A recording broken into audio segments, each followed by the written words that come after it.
I think the reorganisation is a disaster on every level. Can you do in 2 sentences? Exception. No, hang on. Just exactly what the key. Well, let me do it, and then give me. Let me do it in one. Go on. It removes the N from NHS. Essentially, the bill creates the conditions for a system of local health services across the country.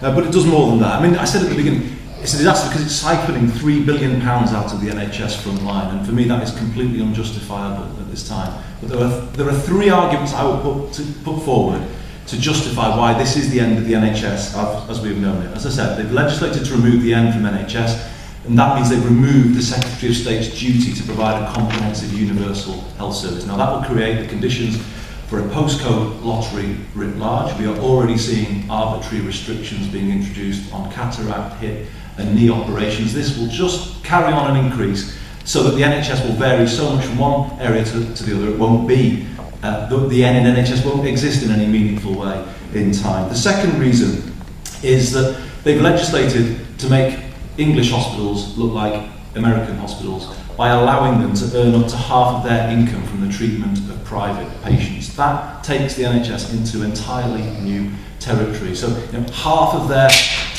focus will be on could be on private patients, half of their theatre time, half of their beds, half of their car parking spaces. They've given them permission to devote half of their facilities to the treatment of private patients, and that means that the English hospital will in time begin to move to mimic the American hospital, where it's a much more private-public mix. The third reason is, and we're having a huge debate in Parliament about this at the moment, it requires compulsory competitive tendering, and it mandates the medical profession to open up all contracts to open tendering. Now, they didn't promise this, they promised that doctors would decide. Well, far from letting doctors decide, they're telling doctors that they must open things up to competition. And this is where I disagree fundamentally with Sean.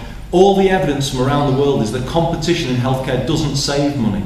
Of the 20 most developed countries in the world, we are the only country that provides comprehensive universal healthcare for less than 10% of GDP. And that's because our system is inherently efficient. That N in NHS means you can plan services, you can make sure that you don't duplicate where expensive services go. And yes, I agree with Sean that reform is needed, but the reform we need in our system is more integration to deliver that choice and control that Sean talks about. The problem with this prescription that his party have given us, it's a recipe for fragmentation, and that fragmentation ends up costing us more. So I'll finish by saying he's right about what the public want, but what the public wants is the NHS that they believe in, the NHS that puts people before profits. That's what Danny Boyle was celebrating at the opening ceremony of the Olympic Games, and we're about to have this thrown away. Nobody has given this government permission to put the NHS up for sale.